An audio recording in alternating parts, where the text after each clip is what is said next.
Welcome to this lecture, entitled The Miraculous Deliverance of William Okeley. It's the second in our series Ordinary People, Extraordinary God, originally scheduled for April. Well, the concept of someone being famous for 5 minutes is well known to us. When an otherwise quite ordinary person who lives a very unremarkable life, which attracts little attention, becomes involved in an incident or an episode when they're catapulted into the public eye for a brief period. Forever afterwards, the whole life is defined by this one moment. If you recall the following names, I'm pretty sure that you'll associate them with only one thing. Do you remember Malcolm Nash, who was the unfortunate Somerset cricketer who happened to be bowling when Gary Sobers scored 6 sixes in 1 over in 1968? Or Major Charles Ingram, the so-called coughing major, who questionably hit the jackpot on Who Wants to Be a Millionaire in 2001. William Okeley, our subject today, is just one such person, known for only one dramatic interlude.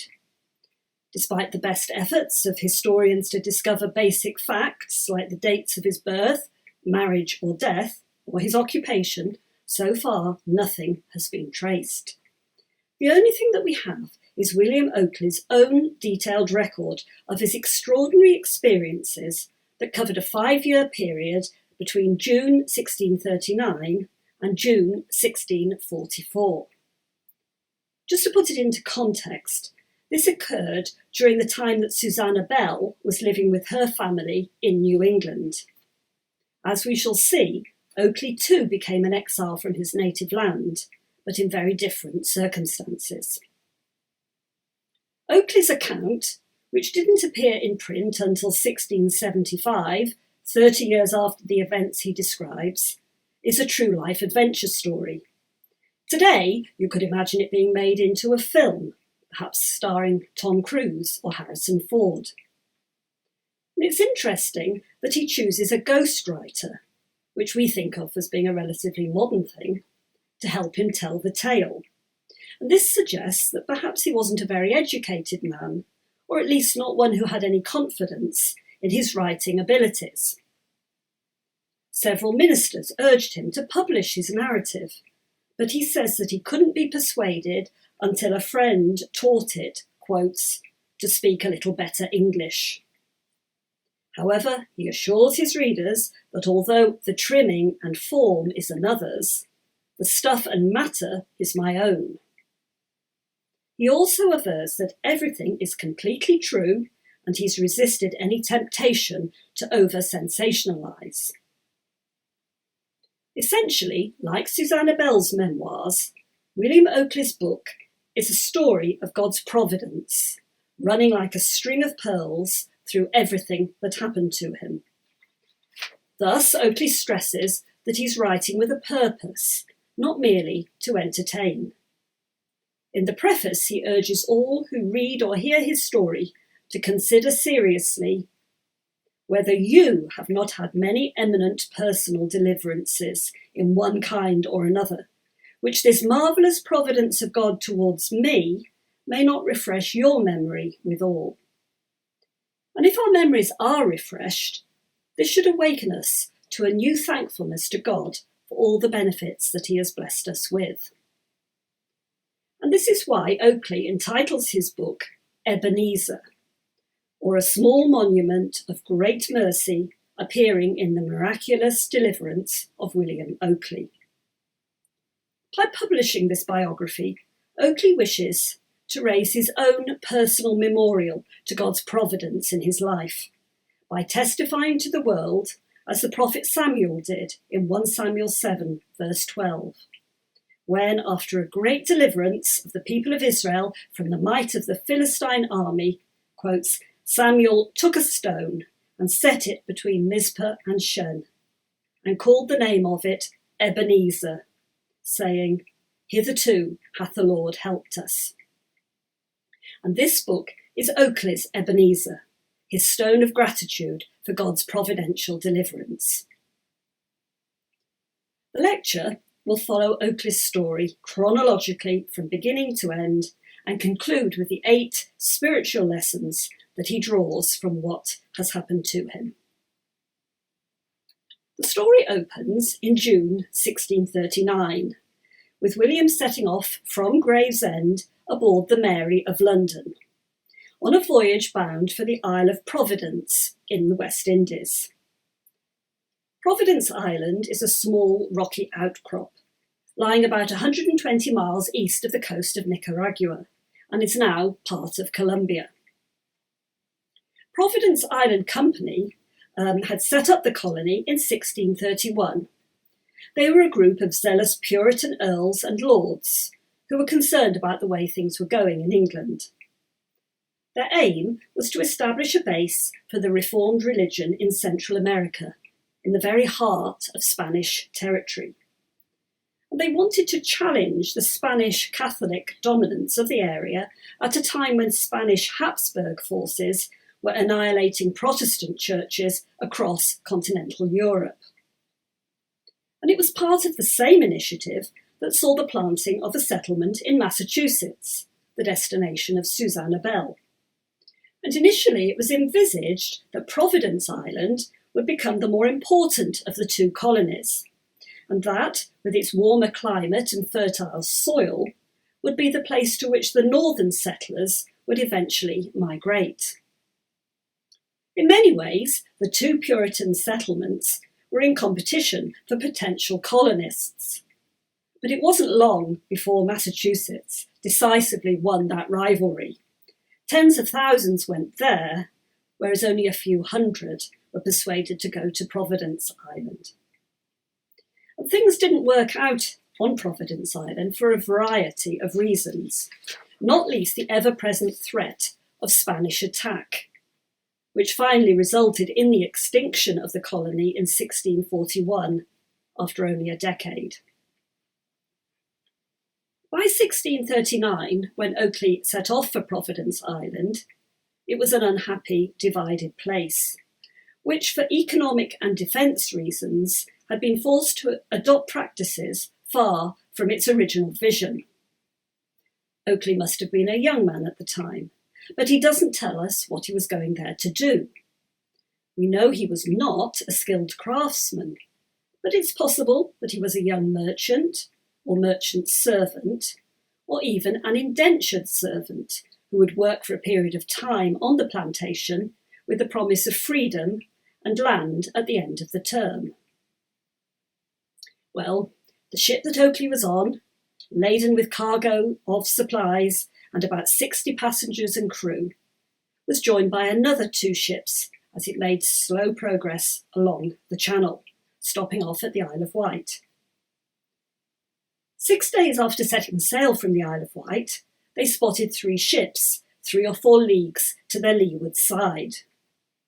Their ships' captains were unsure whether to stay and speak to these ships or flee from them. While they hesitated, the other ships came closer, and they soon discovered they were, quotes, Turkish men of war, pirates. By the time that they decided to flee, the corsairs were upon them, and after a brief scuffle, the pirates soon boarded and took all 3 ships. Okeley calls these ships Turkish men of war, but a further word of explanation is required. The ships were actually from Algiers in North Africa. The Turks, or Ottomans, had overrun the Near East and pushed into Europe in the 14th century. In the early 16th century, Algiers was formally annexed to the Ottoman Empire, a decade after inviting 2 Turkish corsairs, one of whom was the famous Barbarossa, to expel the Spanish from its territory. And the Turks governed the region through deputies or viceroys. So Turkish was used as a kind of umbrella term, which included these North African states on what we now call the Maghreb or Barbary coast. And Algiers became the chief centre of piratical activity.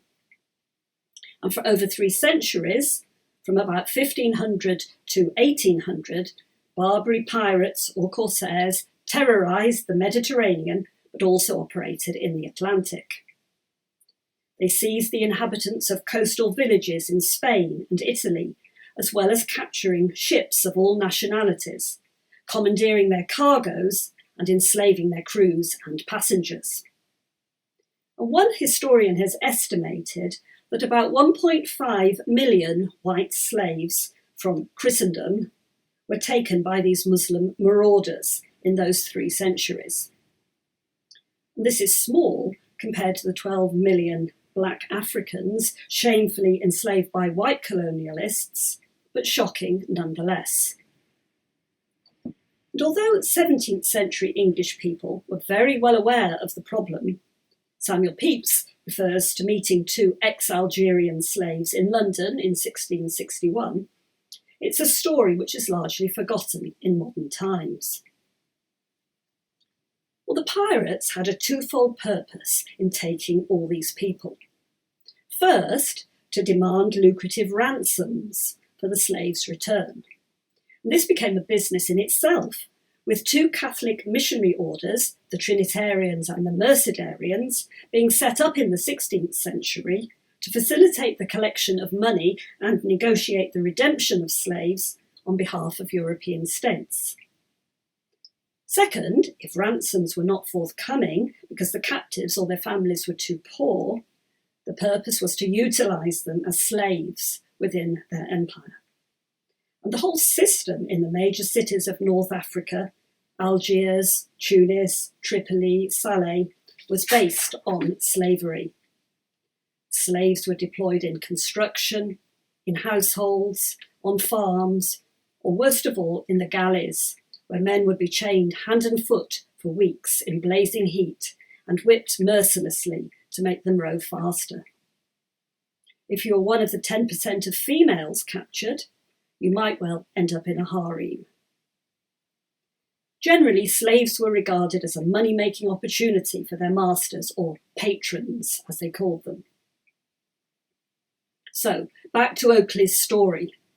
After the pirates captured their ships, the passengers were imprisoned in the hold for weeks on end. There they found many other Englishmen who could offer them no comfort about the prospect ahead. But from them, the new slaves did learn something useful, a smattering of lingua franca, the common pidgin language spoken in the colonies between masters and slaves. And it was based mostly on the Spanish and Italian spoken by many of the slaves, with gaps filled in with words from Arabic, Turkish, and Greek. And after sailing for 5 to 6 weeks, they arrived at their destination, Algiers. And Okeley describes Algiers as pleasantly situated on the side of hills overlooking the Mediterranean, with a sweeping bay and a commodious harbour. It was a large city, surrounded by 3 miles of walls, with 5 fortified gates, which made it virtually impregnable. It had numerous beautiful private and public buildings, many built with slave labour. The population of Algiers at this time was about 80,000, but this included at least 25,000 slaves of all nationalities. It was the largest of all the slaving centres.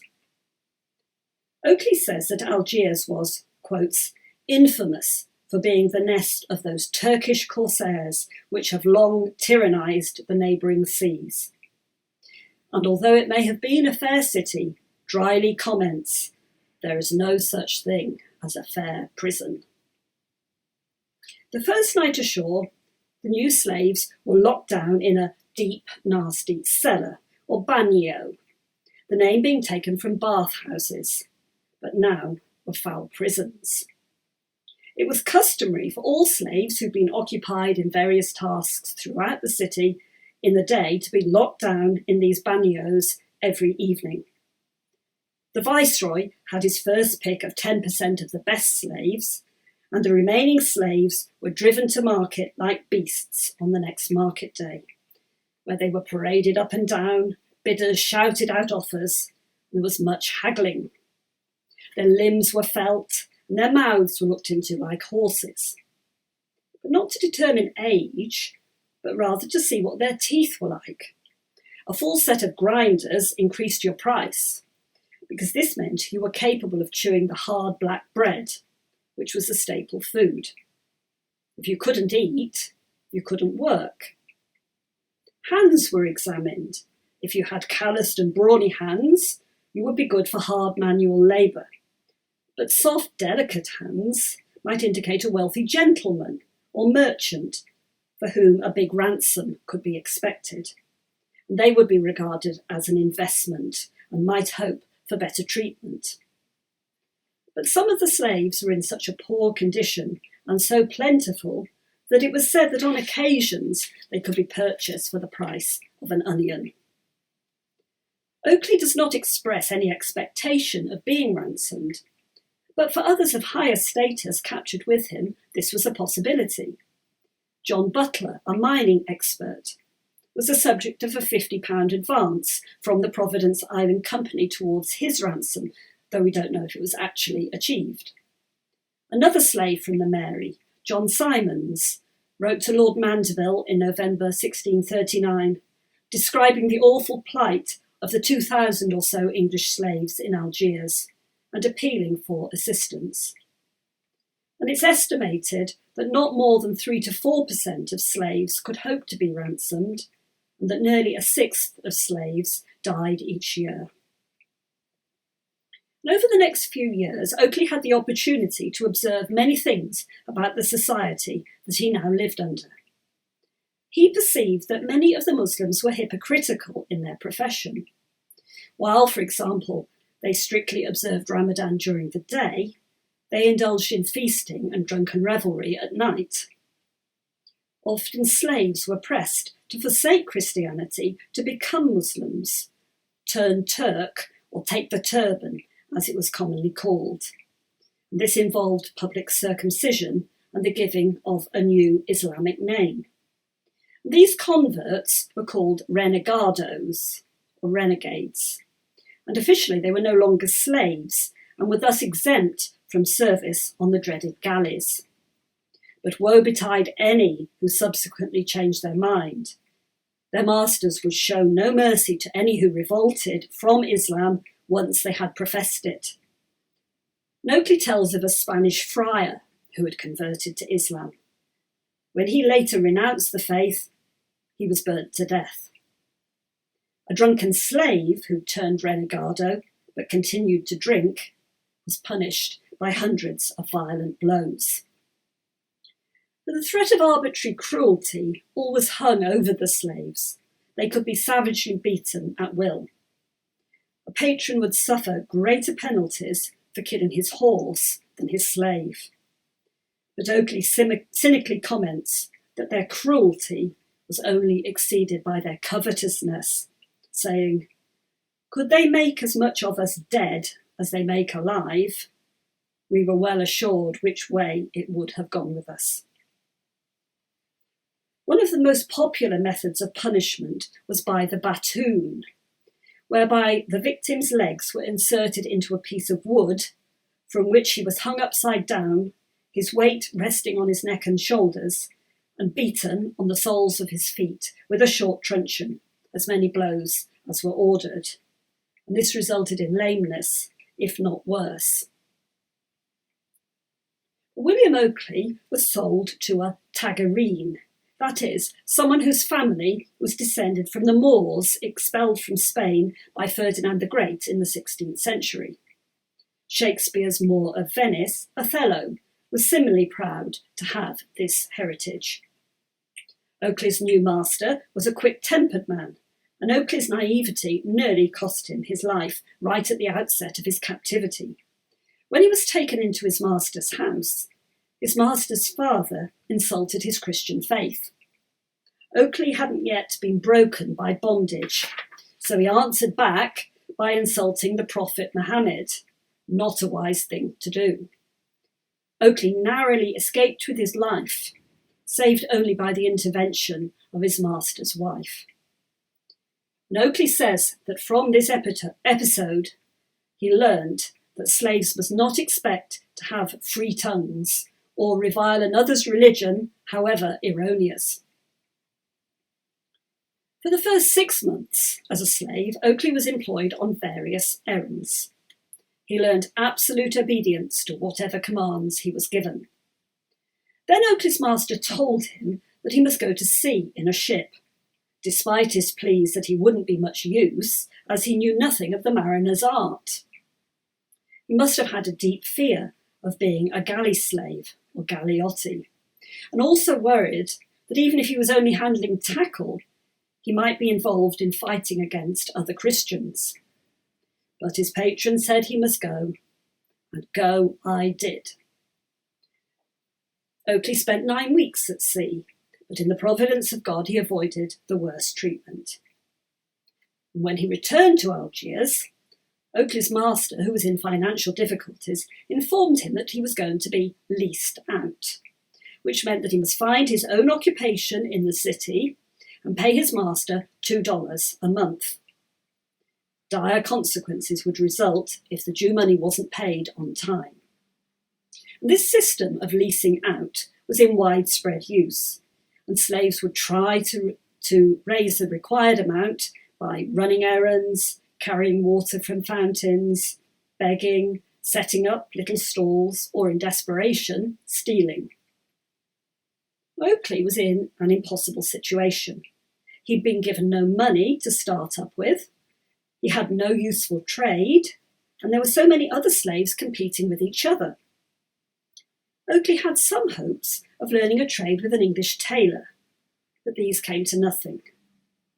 You might say he wasn't cut out for it. All he could do at his lowest point was trust in God and pray for his help. Finally, wandering around in his extremity and, quotes, not knowing where to levy the least mite of the $2, Okeley says that Providence directed him to another Englishman about to set up a little shop selling alcohol, tobacco, and other commodities. And slaves were often able to succeed in this sort of venture because although Muslims were barred from trading in alcohol, many enjoyed an illicit tipple. So when this slave invited Okeley to become his partner, it seemed too good a deal to be refused. So he pleaded with his patron to give him a bit of money to buy initial stock. And the partnership soon began to make a decent profit. But unfortunately, his partner started drinking, and all of the work fell on Okeley's shoulders. But he was able to meet his patron's demands and was also the means of helping another slave, John Randall, a former gunner on Providence Island, who had also been captured aboard the Mary with his wife and child as he sought to return to the island. Randall was destitute, unable to get any money to give his patron, and came begging at Okeley's door. Okeley says, "Shall I shut the door, or my heart upon him, when God hath opened a door of hope to me in the day of my trouble? Shall I so ill requite the Lord's kindness to me?" And Okeley offered Randall free accommodation in the shop and suggested that he learned how to make canvas clothes for seamen, knowing that as a glover by trade, he would already be skilled with a needle. But soon, John Randall began to work alongside his friend in the shop as the business prospered. One day, the two men decided to go for a walk to get some fresh air. They were allowed to go out of the town for about a mile, which was called the end of our tether. As they walked along the coast, they discussed theoretically the possibility of escape, but they had no idea of actually forming a plan. However, some of the spies, who constantly watched every movement of the slaves in case they ran away, seized them and charged them with attempting to escape. Despite their protestations of innocence, they were marched back into the city and brought before the viceroy, who had them chained up in the prison until their patrons should get them out. They suffered different fates. Randall's patron commanded 300 blows on the sole of his feet in the battoon, which left him lame, whereas Okeley's called him names and ordered him to work on the looms with some English cloth workers. Okeley turned out to be so useless and bungling at this craft that he was soon taken off it. And in this period of absence from the shop, it was broken into and most of the goods stolen, except for the money that Okeley had been hiding in the ground. But despite now having nothing to sell, Okeley's unsympathetic patron told him to continue trading and pay his dues as before. And Okeley worked as a shopkeeper for 3 to 4 years, but with no security because he was always at the whims of his patron.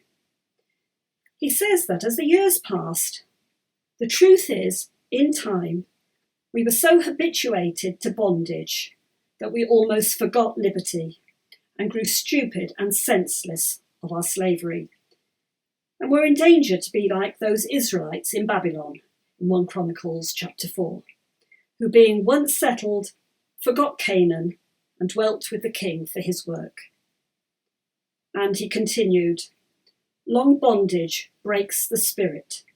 It scatters hope off and discourages all attempts for freedom. Other evils too attended their condition. There was the perpetual temptation to deny the Lord, to make our souls slaves, that our bodies might recover liberty.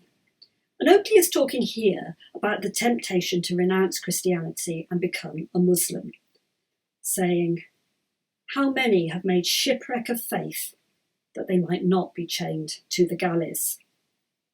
And they had no preaching of the word of God to encourage them.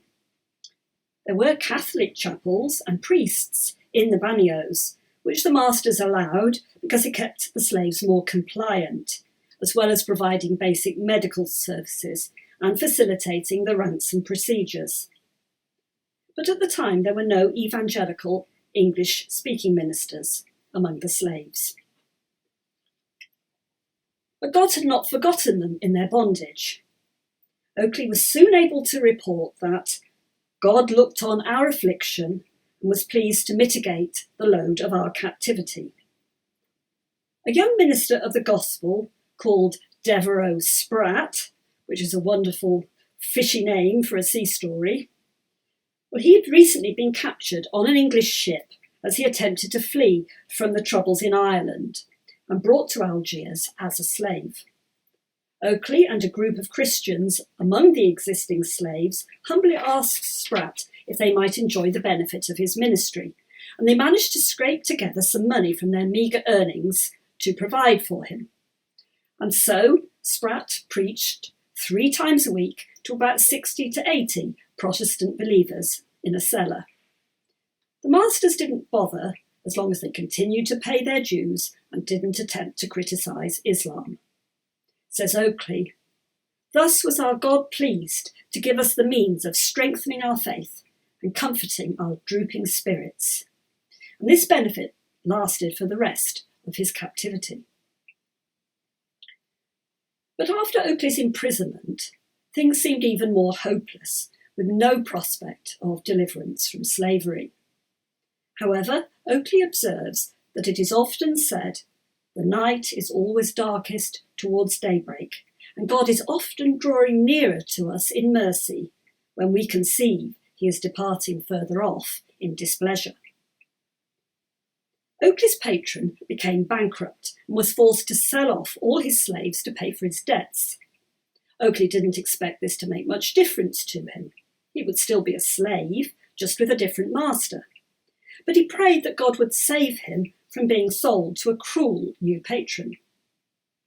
And God mercifully heard Okeley's prayer. He was assigned to an old gentleman who showed him great love and kindness. Okeley declared, I could not have met with more respect, nor been treated with more tenderness, had I been his son.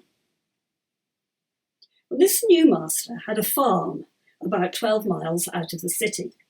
When he took Okeley there to show him around, Okeley thought that his patron intended him to manage this farm.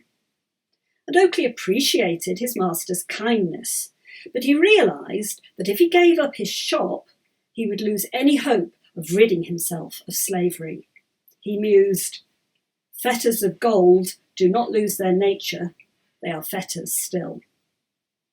But the changed circumstances galvanised his mind, which had grown dull and listless, and he began to resolve to make an escape attempt, finally settling on a scheme that seemed to me feasible and practicable. Now, as the plan was taking shape in his mind, Okeley had some qualms of conscience about deserting his kind master, and the prudence of leaving a safe situation to return to England, where things could be a lot worse for him because of the civil war that was then raging. But he resolved his doubts with the thought of liberty.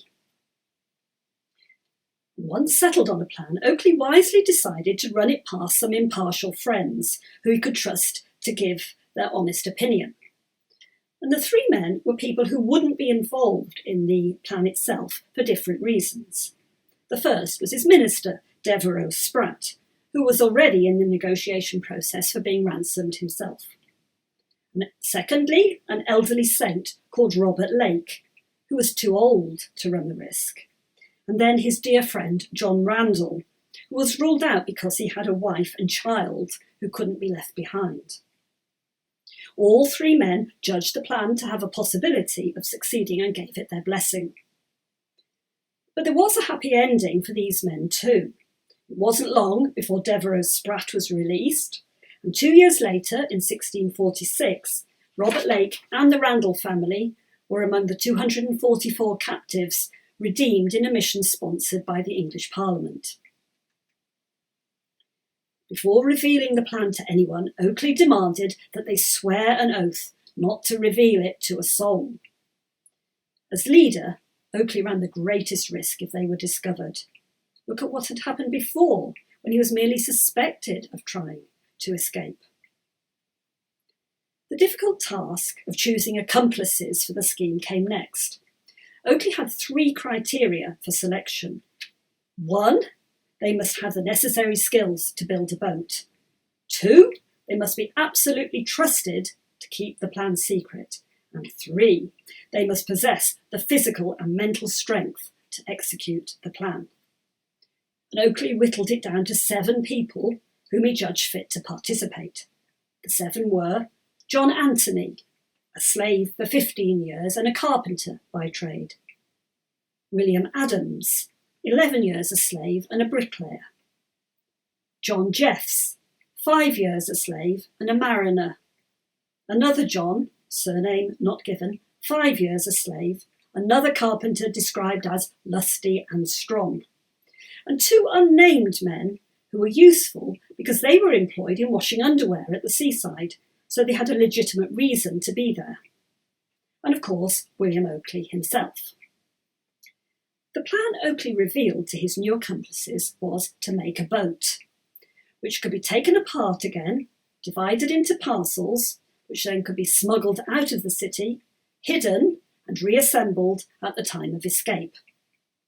This boat, Okeley told them, might, by the superintendency of divine providence, prove an ark to deliver us out of the hands of our enemies. At first, everyone was excited, but then reality began to sink in. There seemed so many insuperable difficulties. Where should the boat be built? Where should it be launched? How could they avoid the eyes of the spies who watched them constantly? How could they get out of the city at night, when the walls were so high and the gates locked and guarded? How would food be provided for the journey? Okeley had anticipated these objections in advance, so was able to deal with them one by one, to the others' satisfaction. But he told them that if we never attempted anything until we'd answered all objections, we must sit with our fingers in our mouths all our days and pine and languish out our tedious lives in bondage. Let us be up and doing, and God would be with us. To begin is one half of the work. In other words, nothing ventured, nothing gained. And so they all solemnly agreed to risk everything to gain their liberty. While all the planning for escape was going on, Okeley continued to trade in his shop and paid his dues to his patron, but secretly he sold off most of his stock so that he'd have ready money available. This he hid in the bottom of a chest with a false bottom, which he entrusted to their minister, Mr. Spratt, who was about to get his discharge, with the promise of return should Okeley make it back to England. And Okeley describes the secret making of the boat in his cellar. I'll spare you the details, but he explains how they construct a wooden keel, ribs and seats, all jointed and designed to be dismantled and reassembled. They decide to cover the boat with a waterproof tarpaulin, made from a double-folded canvas and coated with a mixture of pitch, tar and tallow. Okeley and two of the carpenters set about melting down the materials to coat the cover, but are overcome by the fumes in the confined space of the cellar. So they have to leave the cellar door open and trust to God's protection. Once they had made and fitted all the component parts together, they took the boat to pieces and plotted how to smuggle the parcels containing the various bits out of the city to safe hiding places. The keel was taken out by the bricklayer William Adams, who often had to go outside the town for his employment, carrying pieces of wood to level his work. He set off, wearing his bricklayer's apron, trowel in hand, and one of the keel pieces over his shoulder. No one suspected him, and he was able to hide it underneath a hedge. The jointed ribs were folded up, taken out of the city in a bag of underclothes by one whose job it was to wash them at the seaside, and hidden not far from the keel. The tarpaulin caused the most problem because of its bulk, and eventually they decided to put it in the bottom of a large sack covered over by a pillow and committed it again to the clothes washer. The other necessities for their escape bid, a canvas sail and crudely crafted oars, were assembled. For provisions, they felt that only a small quantity of bread and 2 goatskin bottles of fresh water would be sufficient, because whatever happened, whether they arrived safely at land, drowned or recaptured, they wouldn't be long at sea. Okeley's job was to take the sail out, but he hadn't got very far when, glancing back, he spotted the same spy who'd given him trouble before following him. Okeley's heart began to beat very fast, and he was sure that guilt was written all over his face. Was their brave venture going to fail before it had even begun? But suddenly he saw an English slave washing clothes by the sea, and his spirits lifted. Okeley approached and asked this slave if he would help him to wash the canvas. The spy came and stood on an overhanging rock above them and watched as they washed the canvas and spread it out on a rock to dry. And then he walked off. He suspected nothing. Okeley was scared, though, that the spy might ambush him on his return to the city, so he rolled the canvas back up and took it back in with him. And when Okeley told his comrades what had happened, they became very jittery. But he succeeded in his second attempt to smuggle the tarpaulin out. All was now ready. They made their final plans to meet up an hour after nightfall on a hill about half a mile from the sea to reassemble the boat. Till then, they would split up and lie low. Nerves were on edge as the conspirators commenced putting their plan into action. When they got to the agreed meeting place on the hill, they changed their minds, quote, without any visible reason, and decided to go for a sheltered valley instead. They didn't know why at the time, but they soon saw why God had overruled our purposes. As two of the company went to retrieve the parcels hidden near the top of the hill, they heard dogs barking. They threw themselves to the ground and froze. The dogs and the men accompanying them passed by without discovering them. Trembling, they got the things and returned. All of the scattered bits were brought together as quickly as possible. There was no time to lose. As they hastily assembled the boat, they could hear people working in nearby gardens, so they didn't speak to each other but communicated by hand signals. Last of all, the double canvas case was put on. Okeley comments, "It felt like putting a winding sheet on our boat to be a coffin for us all. And the 4 men carrying the makeshift boat on their shoulders to the water's edge were like pallbearers carrying that coffin to the grave." People from the gardens cried out, "Who goes there?" as they passed, but they crept on silently in the dark without replying. When they got to the shore, they stripped off and carried the boat out as far as they could wade to avoid it being torn on rocks or stones. But as the 7 men got into the boat, they realised that they'd miscalculated the weight that the vessel could hold. Immediately, water began to come over the sides. An urgent discussion ensued. One of the men who'd lost his nerve agreed to be left behind. But when they tried again, the boat was still overladen with 6. More frantic discussions. Finally, another agreed to drop out. They were left with 5 men, which the boat seemed able to cope with. So now, says Okeley, it was time to commit and commend ourselves and our vessel to the protection and conduct of that God who rules the winds and the waves, and whose kingdom is in the deep waters, imploring mercy for the pardon of our sins, and resigning up our souls to God, as if we had been presently to suffer death by the hand of the executioner, and taking farewell of our 2 companions whom we left behind, and wishing them as much happiness as could be hoped for in slavery, and they to us as long a life as could be expected by men going to their graves. So we launched out upon the 30th day of June, in the year of our Lord, 1644, a night forever to be remembered. They were aiming to reach Mallorca, just a few miles away across the Mediterranean.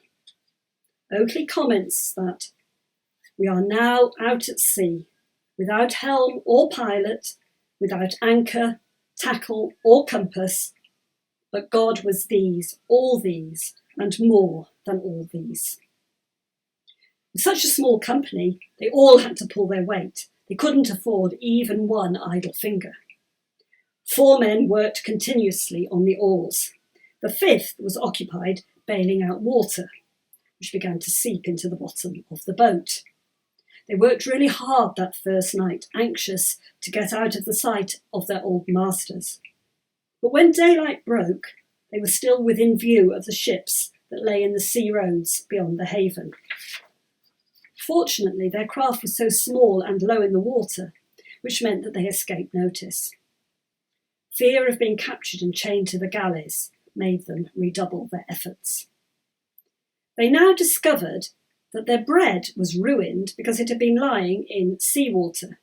It was, quotes, like a drunken toast, sopped in brine. Sounds lovely.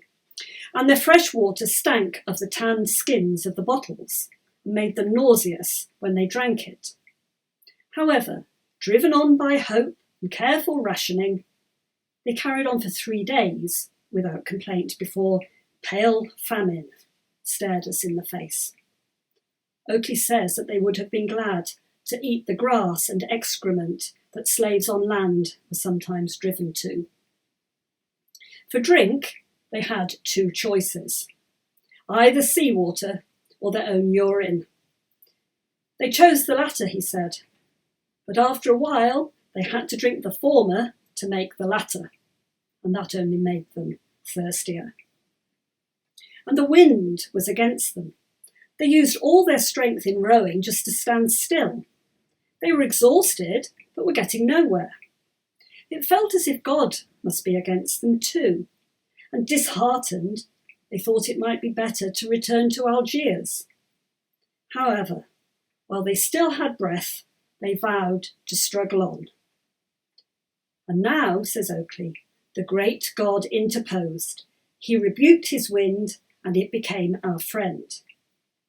And in the change of wind direction, Okeley could trace God's sovereign power.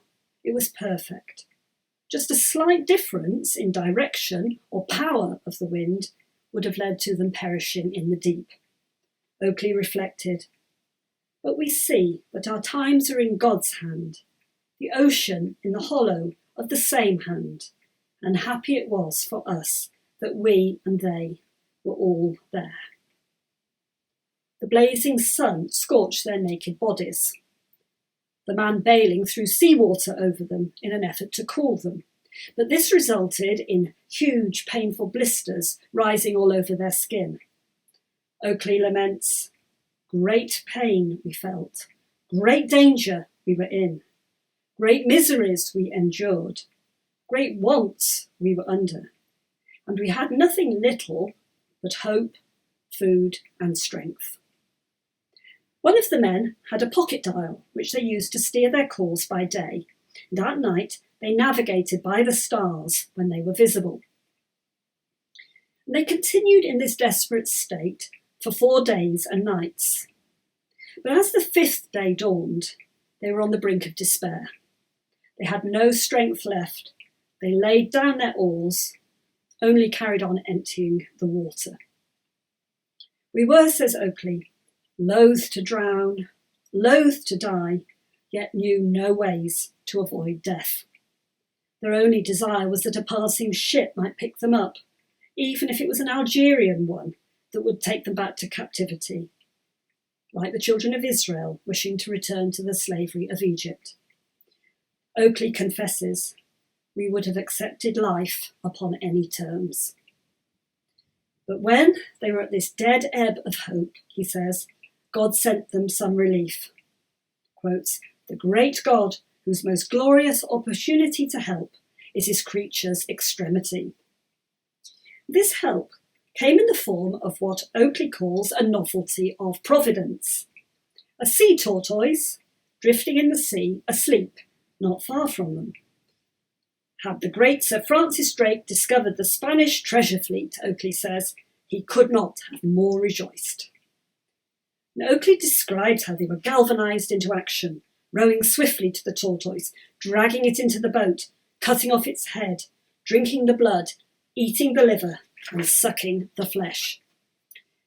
Like persons raised from the dead, refreshed and reinvigorated, they picked up their oars again, and about noon they thought that they could see land on the horizon. But having seen nothing but sea and sky for 5 days and nights, they were so scared to trust their eyes in case they were deceiving them. But as they rowed on, they became increasingly confident that it was indeed land. Okeley declares, I hope I shall never forget what a sense we had of God's goodness upon that assurance. The extreme heat had driven them all a bit crazy, and as they saw land approaching, they leapt into the sea, swimming around to cool their burnt bodies. They gave no thought to the shock their systems might experience from plunging into cold water or the possibility of shark attack, but God delivered them from their own folly. After a while, they got back into the boat and promptly fell soundly asleep. Again, God kept them, ensuring enough sleep to refresh them, but not too much that they would have drowned in their own boat as the water continued to seep in. Once awake, they rowed with renewed vigour, hoping to make landfall by night. However, they made slower progress than they wished, and towards nightfall spotted another island. The first they'd seen was Majorca, the second, Formentera. Believing that Formentera was infested with deadly snakes, they headed for Majorca. All that night they rowed, and much of the next day, their 6th at sea, until about 10 o'clock at night they came under the steep cliffs of the island and looked for a place to land. While under the rocks, a vessel passed very close to them. It was a Turkish corsair. They were struck with fear that just when the safety of land was in their grasp, they were going to be recaptured. However, the ship passed them by. They crept along the coast, hugging the shore until they found a suitable spot to land their weather-beaten boat. When they came to land, they confessed that God had done great things for them, but just how great things were beyond their comprehension at this point. They were like men in a dream, starving, dehydrated and weak, with many dangers still to face on land before they could be considered safe. Leaving the boat behind them, Okeley describes the search for fresh water and food, how in their hunger they were glad to eat mouldy cake thrown to them. But their throats were so parched at first, they couldn't even swallow the water. They found themselves quarrelling, whereas before they'd been united. Their feet were so painfully blistered by being pickled in seawater, they could barely hobble along. And because of their wild and scruffy appearance, people thought that they were beggars or thieves.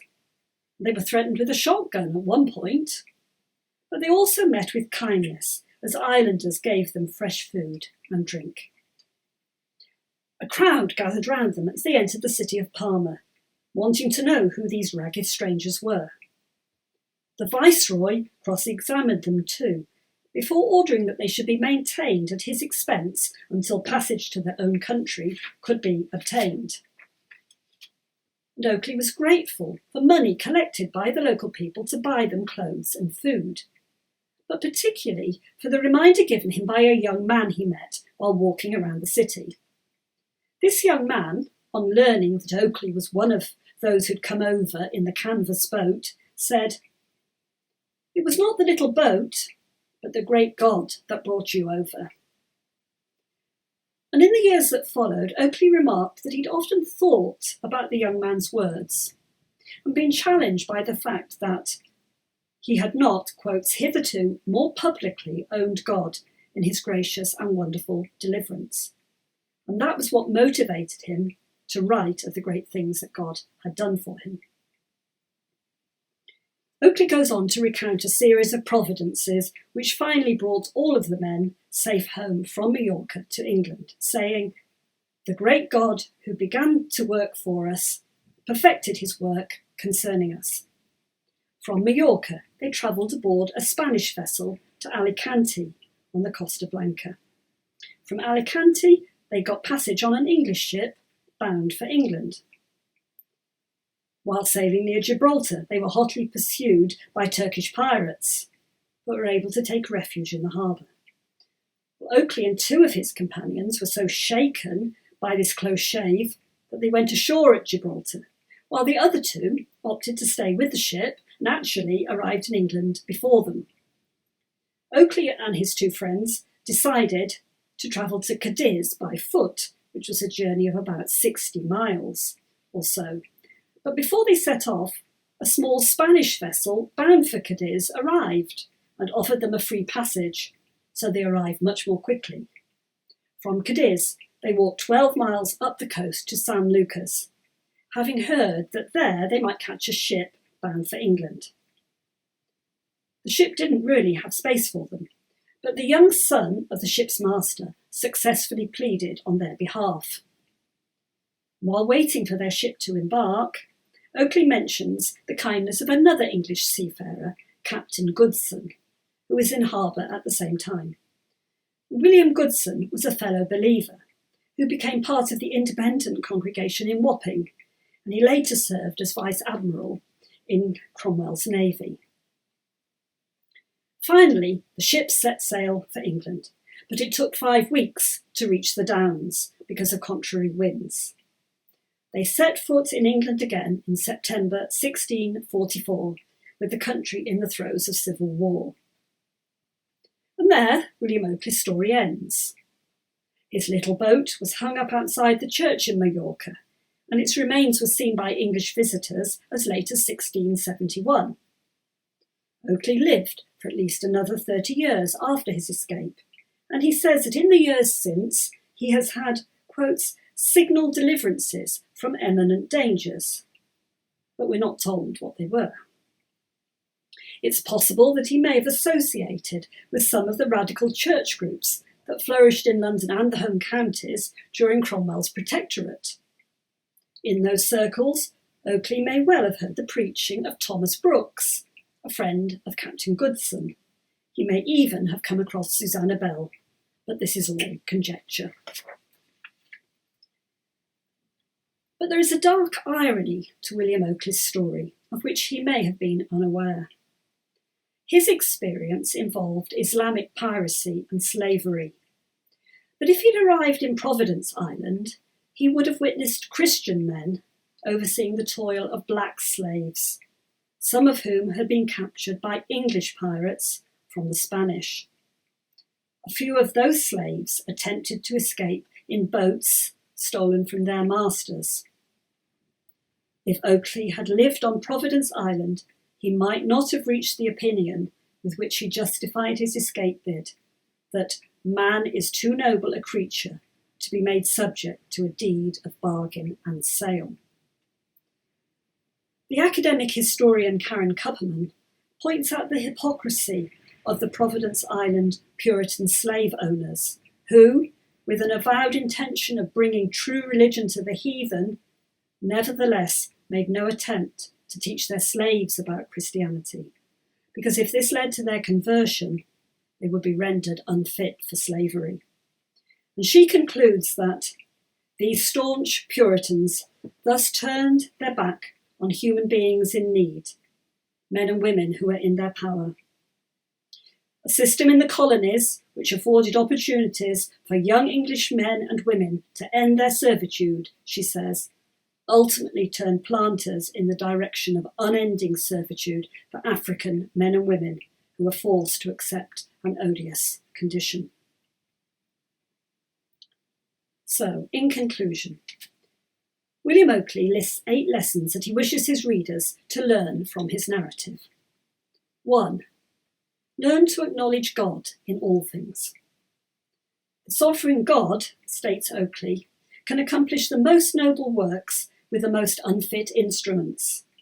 And God uses second causes to achieve his purposes, quote, not because he cannot work without them, but to teach us to admire his strength in their weakness, his all-sufficiency in their insufficiency.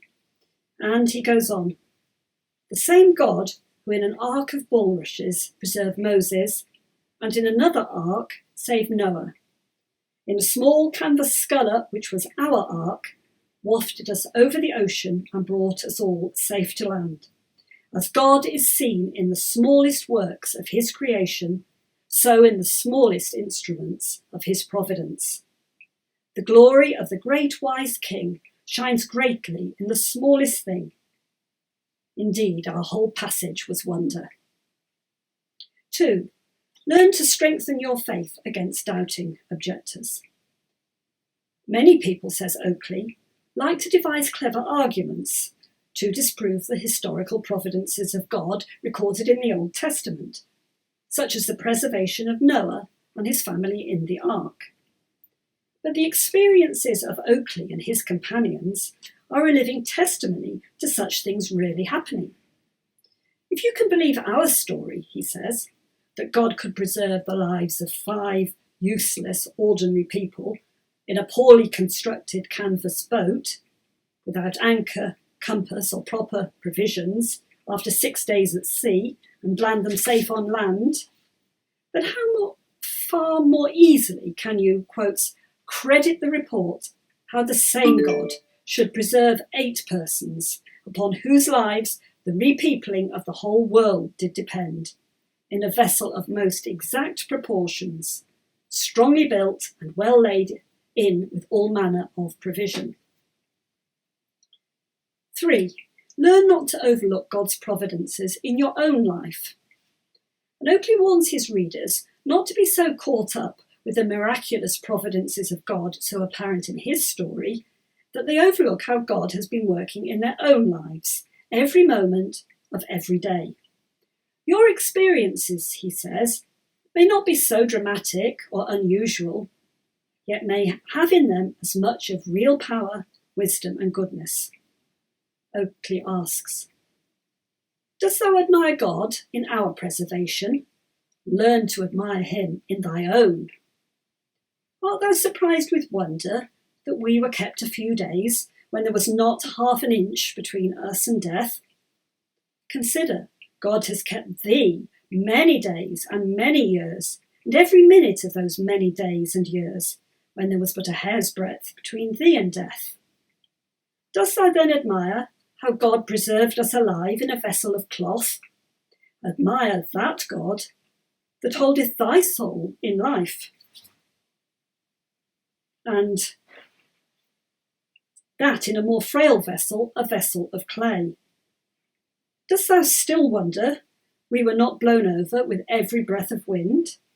Admire also that the lamp of thy life, which thou carriest in a paper lantern, is not blown out by every blast of sickness. But if thou wilt still wonder how such a boat should carry us, then wonder also how thy food nourishes thee, thy clothes keep thee warm, how thy sleep refreshes thee. There's not a moment in our lives but is filled with real miracle and wonder. I will praise thee, says the psalmist, for I am fearfully and wonderfully made. Let us all, urges Okeley, praise God, for we are fearfully and wonderfully preserved. 4. Learn to prize your own liberty. Okeley warns us to learn from his slavery to value our own freedom and not abuse it, saying, if we serve not our God sincerely, and cheerfully in plenty, he can send us where we shall serve our enemies in want. If we glorify him not with our liberty, but turn it into licentiousness, he can clap us close, where we shall learn to prize it higher and wish we had improved it better. God had taught Judah by the captivity of Babylon to prize the freedom of Canaan, says Okeley, and we might learn our duty much cheaper from God's word, but we, like truants, will not learn it there till God sends us to school with a rod at our backs. 5. Learn to be content in all circumstances where God's providence has placed you. And Okeley here addresses servants who have Christian masters, but who grumble about them, even though those masters may pray with them. It's a lot worse to be the slave of an imperious Turk, he tells them, one who would curse and torture thee and make little provision for thy body and none at all for thy soul. A dose of such slavery would, says Okeley, soon cure such a servant of that restive spirit of grumbling and disobedience. If Christ has set you free, Okeley declares, you have become a servant to the best of masters and are employed in the most honourable services with expectation of the most glorious rewards. So learn to obey cheerfully. 6. Let all learn to walk worthy of the gospel, or it will be taken away. The gospel is that which sweetens all our mercies and mitigates the bitterness of all afflictions, says Okeley. But if, as a nation, we choose to sin away those blessings by walking in darkness, then God is justified in removing them from us. God can, quotes, overspread our habitations with Egyptian or Babylonish, Turkish or Popish darkness. God can carry us to Rome or Algiers, or else send Rome and Algiers home to us. For what should a people do with light that only intend to play or fight by it? Okeley then points to the fate of once famous churches in Asia and North Africa, now overrun by Islamic powers, something he had witnessed firsthand. And thinkest thou, O man, O Christian, that thou that doest these things so alien from the gospel of Christ, that thou shalt escape the judgment of God? I tell thee nay, and I tell all those that read these lines and are guilty, and I tell myself, so far as I am guilty, that except we repent, we shall all likewise perish. God had removed the candlestick from the church of Ephesus, Okeley reminded them, and the same could happen in England unless people repented. I've often wondered, says Okeley, what should be the grounds of their confidence, who speak as if the gospel were entailed upon England by virtue of some ancient charter, as if God would make us exceptions from his general rule, which is to take away abused, despised means and mercies. Was this the reason, he muses, that religion had fled to America, where she might find better quarter. 7. Let it be every man's care to be found in God's way. The promise of God's protection and blessing, says Okeley, is always linked to being in God's way. If we're overtaken by any affliction, we must first ask ourselves if we're walking in God's way, doing his work and serving his glory. For himself, Okeley is satisfied that when he set out for Providence Island, he was being obedient to God's will. But if any should doubt that, he says, let none imitate us wherein we failed, but rather admire divine condescension that engaged in our deliverance, notwithstanding our failing. 8 and final. Learn never to expect too much from men. Okeley observes that through all his adventures, we ever found most favour of God when we expected least from men. The compassion that they met with at Mallorca came from Spanish Catholics, whereas those people from whom they might reasonably have expected the greatest kindness, English Protestants, were often the ones that showed them the least. Thus Okeley comments, when we met with disappointment, God would teach us the folly of idolising the creature. And I'd just like to end with Okeley's own expression of gratitude to the God who saved him, echoing the words of Psalm 136. He says, having overcome all these difficulties, I do here erect my Ebenezer as a small monument of great mercy and as an obligation upon my soul to great duty, and do pray that it may stand as an abiding witness for God in my conscience, that whenever I am tempted to sin, I may have an answer ready to stop the mouth of the tempter with indignation. How can I do this great evil and sin against my good God? When I am tempted to distrust, I may encourage my faith from my own narrative, saying, remember that God who delivered thee at sea. When I am tempted to murmur, I may suppress those mutinous thoughts from my own narrative, saying, remember what thou endurest in Algiers. When my heart grows cold and unthankful, I may chide and shame it from my own narrative into gratitude to God, that God who remembered us in our low estate, for his mercy endureth for ever, who preserved us at the sea, the great sea, for his mercy endureth for ever, and secured us in a boat, a contemptible boat, for his mercy endureth for ever, who gave us favour in the eyes of strangers, for his mercy endureth for ever, and opened to us the hearts of enemies, for his mercy endureth for ever, and taught us to look up to his never-failing mercy when friends failed, for his mercy endureth for ever, who returned us safe to England, for his mercy endureth for ever. We called upon him in the day of trouble. He delivered us, and we will glorify him. Thank you.